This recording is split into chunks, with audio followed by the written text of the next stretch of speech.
You're listening to the Recovered Life Show, the show that helps people in recovery live their best recovered lives.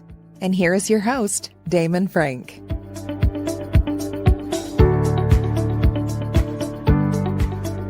And welcome back to the Recovered Life Show. Today we're talking about holiday self-care for those in recovery. My guest today is Andi Martinez, a mental health therapist. Andi specializes in working with people who are experiencing co-occurring disorders, addiction, and mental health issues. Welcome to the show, Andi. Thank you. It's nice to be here, Damon. So great to have you. Hey, we're in the holiday season. Hard to believe, but we are here again. It seems like I just blinked my eyes and we're back to that whole holiday season again. A lot of people in recovery, Andi, are stressing out. It is a really stressful time for anyone, whether you're in recovery or not. So glad that you could join us today to give us some kind of mental health tips about how to do self-care during the holiday season if you're in recovery. Andi, let's jump right into it. Why is self-care important, not only for people who are outside of the recovery sphere, but people that are in recovery especially? Why is self-care even important?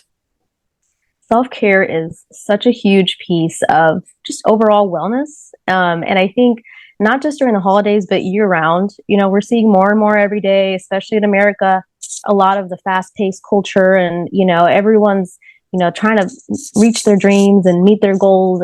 And so it can be really easy to get caught in a loop of works-based behaviors and trying to meet expectations, trying to make everybody happy. And we can often lose sight of ourselves. And then we find ourselves feeling burnt out. We're seeing a lot of that growing in the last 10, 15 years. And so self-care really helps us to find that balance so that we can continue to do the things that we want to do every day while still feeling like we're happy, still feeling like we have places to feel peaceful and calm. And so having that self-help, that self-care is really, really important. I'd love to talk about obligations because I know for a lot of people, and I'm a family guy, I have a family, so there's more obligations than there is celebration a lot of the times. Mm-hmm. As you get older, as you go through your life, you become not necessarily the guest as much as the host. Yes. And there's a list of things that you need. I got to get presents. I'm already stressing out about getting the presents and making sure that everything is perfect and that we've got the food and this. Can we talk about, obligations that you might have to friends and family and coworkers during the holidays, and then the personal obligations that you have to yourself? How important it is to kind of separate those? Absolutely. Definitely, as we get older and start to, grow our relationships and to deepen them, and they become more complex. We have romantic partners, we have children, if we get married or have children, our families grow. Now we're involving other people, and the holidays can turn into such a to-do list, right? What have I done? What haven't I done? What needs to get done?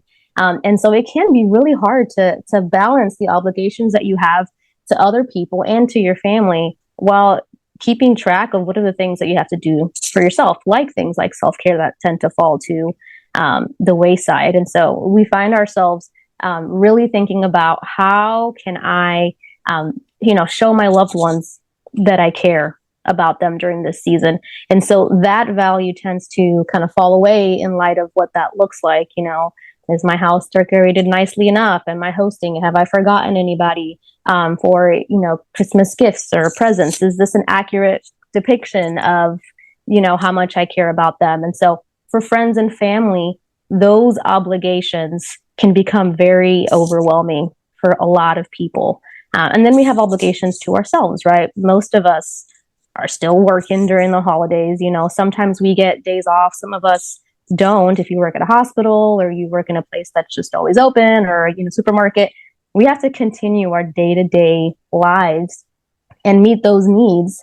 And so, those obligations, they overlap, and it can be hard to differentiate them. But doing so is important because we want to, again, have that balance. I'm all about the moderation and making sure that we let people know how much we love and care about them, and we can enjoy the holiday spirit and not get lost in the to-do list, but also to check in with ourselves and make sure that we're actually present in the moment and not just thinking about the next thing that we have to do. How do you do that? How do you put the brakes on? Because I've found myself, less this time has moved on in recovery. I've learned, probably about 5 or 6 years ago into my third decade of recovery, I said, you know what? Wait a second. I need to make sure also that I'm enjoying the holiday season, because a lot of it I started to feel, well, it's all about service, right? Like making sure that everybody has what they need. What are some tools that you could give people to maybe slow down and put the brakes on a little bit to make sure that you're taking care of yourself and those self needs are being met? Absolutely. Taking that break and slowing down is super important. And, you talked about service. That's one of the big things that people find joy and pleasure in the recovery is giving back and that humility and that selflessness, and it can go overboard. So one of the things that I've talked about with a lot of my clients is having, quiet moments, moments when you can check in with yourself throughout the holidays, potentially scheduling them in, because we have a lot of back-to-back events. We have dinner at grandma's, and then we have our friends' Christmas, and then we've got the Christmas party, and all of these things back to back. And before you know it, it's been 3 days since you've taken a breath, and you feel really overwhelmed, and all of this is going on. And so scheduling potentially a quiet moment, but it can be 15 minutes, it can be an hour, depending on, our realistic schedules in our lifetime, in our lifestyles. We can have, 30 minutes to an hour where we set apart time. And that can be time to just yourself, or that can be time with maybe one other person. It doesn't have to be isolation, because we also don't want to isolate during the holidays. That can be dangerous in and of itself. But taking time to step back and check in and say, how am I feeling? How have I been doing? Am I finding myself more excited to be doing this stuff? Or am I finding myself more feeling like this is a list of obligations? And then if you can notice that about yourself, you can either say, I'm doing good, I'm feeling happy, or you can say, all right, I am feeling myself a little drained. Let me just take a couple of breaths. There are lots of 5 to 10 minute meditation videos you can do on YouTube, or breathing exercises that you can work through, that you can learn and do yourself. Some people like to journal. If you decide to do that with someone else, like a spouse or best friend, maybe it's just having a 10, 15 minute chat about how you're doing. So having someone that you can communicate with about what's going on. But really scheduling those quiet moments can be super helpful in just getting a recharge. I love that when you say scheduling, because I know I find myself getting swept up, and then there's always the last minute things. Oh, we have to wrap this gift. We have to go get this. We have to do this. We have to do that. Right. So being able to have that in my calendar, knowing that it's like, I'm going to take out a couple of minutes because I'm going to do something that I enjoy or whatever. I think it's really a game changer with the holidays, because especially in recovery, like one of the challenges that I found, and I know I went through this in early recovery, is you're now going back to the place that you used to drink, right? Yes. You like a lot of times people have moved out of town after they've got, so they're coming back, or they're coming back into a dynamic where they were seen as a certain person, the partier, the person who's going to drink, right? Or whatever that might be, even the responsible. So like these roles that family assigns for you. How do you, obviously that's going to trigger anyone. How do you how do you de-escalate possible triggers for relapse for people that are earlier in recovery that's really not gone through a holiday season before? I just want to add on that for a lot of people, it's the other side as well. Individuals who spend a lot of time in jail or away from their families, either due to legal issues that came about from substance use, or just because they, those relationships fell apart. And now they're starting to be reintegrated. Maybe family has said, all right, we want you to come, or they feel able to do that. There can be a lot of guilt, shame, triggered memories that can come with that. And so, as you said, a lot of times families are going to continue to have these roles for us, even if we're working on ourselves and we're different people. A lot of times it takes a little bit longer, or it's a little bit of a different process for family members to kind of get on track with that, and they can still experience their own hurts and their own, triggers and things like that. And so that can definitely escalate that risk potential. And so it's super, super important, especially in early recovery, to have an accountability system. That is huge. Having somebody either back home that you can text or call, let them know, hey, I'm going to spend time with family. You don't have to give them any specifics, but just letting them know there may be moments where I might feel overwhelmed or I might feel triggered or someone might bring something up. Can I, send you a text message or can I give you a call? And having ideally a couple of different people that you can reach out to and let them know, hey, I might be sending you a text to let you know how I'm doing. For a lot of people, just reaching out to someone and texting them, I'm feeling overwhelmed, and getting that encouraging, you can do this, you got this is just one night, can be enough to help them to regulate a little bit, to ground themselves again, instead of just getting all caught up in the moment. And so that's one thing is having that accountability, and just getting connected with people that are going to be supportive and there for you, on the people that you have those expectations of being with you, your family, when it doesn't come out that way, which does happen often in early recovery. Yeah, you know what? There's always a saying that we say here on the Recovered Life Show is that I've never met an alcoholic that wasn't surrounded by a bunch of codependents, right? They tend to attract each other, right? Addiction and codependency, it's the same. It's just opposite sides of the coin. The codependents are so addicted at changing the alcoholics, and the alcoholics so addicted to the substance. And that seems to really play out during the holidays. And one of the things that I've noticed with working with people is that in early recovery, especially, and just witnessing this, is that being able to set these clear boundaries, like you said, have that support group, but kind of know when you're going and when you're leaving in those hot situations where you might feel tempted, you might not really be able to make it through, right? Like not everybody is ready. Can we talk about that? Because there's guilt. It's like, I see a lot of people that know it's like, hey, look, we go to these family friends. I had somebody tell me like, it's always been a big drinking thing. I need to go because my nieces and nephews are there. But I'm like, okay, go for 15 minutes, go with a friend who knows your situation, and then leave. Tell them you have to leave, like go for a half an hour, leave, have strategies going in. How important is it to kind of role play out those strategies, especially if you've never gone through this during a holiday season? Yeah, I think a lot of times, especially because people can have that guilt or that shame, again, they feel like they have to make up for it. And so they feel this, just exaggerated expectation or responsibility. I got to be there. I got to show up. I got to show them that I'm a different person. And so they're trying to hold that at the same time that they're holding this feeling of, I know there's going to be drinking, or, now that, weed is more legalized in a couple of different states, there may be other kinds of substance use and all that. And so that can be really difficult. And so, I love that you talked about the freedom that people have of being able to walk away, just remembering that I have at every moment the option to do what is going to be best for my recovery, and especially in early recovery, but at all points, knowing that if my recovery isn't first, it's at risk, right? And so different things take time to fall into place. Restoring family relationships and having a good sense of who you are and what you can do in your recovery lifestyle. That's going to take time. And so as you walk into these situations, if you're in a place where it's possible, having that conversation, it doesn't have to be a formal thing, but being able to say, hey guys, I am so glad to be back. I'm still working on myself. So I might have to step out for a moment or two, or I might have to leave early. But I'm excited to spend as much time as I can with you guys.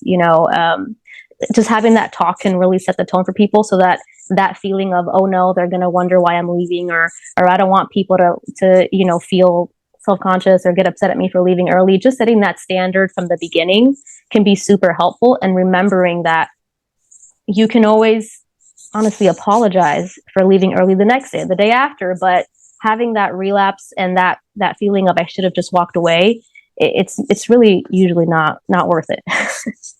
No, it's definitely not.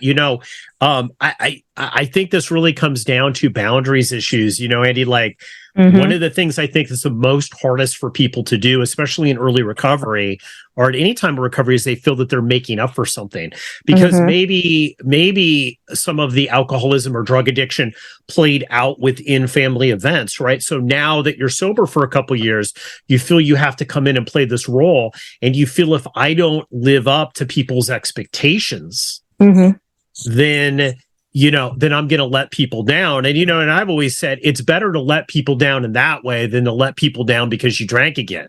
Right. Like, I think this self-care and boundaries thing, I think you've really hit on it. How is some of the ways to be able to communicate these boundaries? Because I know I have, expectations seem to be the big killer if we're going to boil it down, right? Expectations, like mom's got this expectation, grandma's got this the kids have this expectation about how they feel the holidays are going to be. How do you communicate those boundaries in a loving way where you're not just really pissing people off? Yeah, well, the reality is sometimes you're going to piss people off, and that's the first thing that you got to remember is that when we think about boundaries, we have to remember that there are things that we're in control of, and there are things that we're not in control of. And so we cannot control the outcome of everything. And that's the very first expectation that people in recovery have is I'm getting sober. I can fix everything now. I can fix my debt. I can fix my relationships. I can make up for these things. And so then there's this sense of disappointment where when we try to set a boundary or communicate in a healthy way and things don't go as planned. And so the first part of that is just knowing that even when I get communication down, my apologies, we left the door open and now we've got some fly That's birds. Okay. So, knowing that setting a boundary, even when you're as kind as you can be and as considerate as you can be, especially for people that are not used to that, they're going to take it personally at times. They might feel offended. They might feel like you're adding, insult to injury. And so remembering in your head that I am only in control of what I can do, and I am responsible for being kind, for being clear, for never, being rude, for not assuming things. And so being assertive in your communication in terms of this is what I would like, this is what's within my control, and if these things are outside of my control, these are my thoughts on what I'm going to do about it. That's usually a kind of a pretty good formula for being kind without being passive or without being aggressive. So saying, like I said earlier, I love being here. I'm excited to be here. But grandma, I'm going to probably leave right after dinner because people start, up with the drinking and, I'm trying to get away from them. I'm not in a space yet where I can do that. We can take some pictures during dinner, before dinner, or I can, stay around for 5 minutes to give hugs, or I can come back when it's time to open presents or whatever that looks like. But I'm going to step away for these 30 minutes. And if, grandma or mom or whoever is like, well, come on, you'll be fine. Just stating again, the initial thing, just kind of staying on that same thing. So you're not saying, well, you don't understand or you don't get it. Just staying with I hear what you're saying. You really want me to be here. I hope that in the future I'll be able to do that. Right now, that's just not within my comfort zone, not within my control. And, we can talk about this a different day, but that's where I stand. And usually after the first couple of times, they'll be like, all right, okay, all right. And so just the important thing is just staying in your lane in terms of what you're saying, what you're communicating, and not reverting to blame or using you statements like you don't get it or you don't understand or what do you mean you don't, because then it turns into a fight, and we don't want that to happen. We're just trying to establish our boundaries. You know what? I love that where you're talking about you statements, and I think a lot of the problems with people in recovery, and I've worked with a lot of guys, the 20 and 30 something guys. And once you get sober, you're like, okay, I'm going to make up for lost time. I'm going to do this. I'm going to do this. I'm going to do this. And I'm all about, hey, play full out. That's what the whole recovered life thing is about for me. It's like live your best recovered life that you can. But really, when it comes to recovery, I think it's much better. Slow recovery is much better. That nothing good happens fast in recovery. I found, nothing good happens fast. It's a slow variety is way better than fast variety because fast variety burns itself out. And, and not the idea that things don't have to be perfect and that you're okay with it, especially in the holidays. And I found that was for me, is that I found it's like, you know what? Things need to be perfect. And if things aren't perfect, I'm not doing recovery well.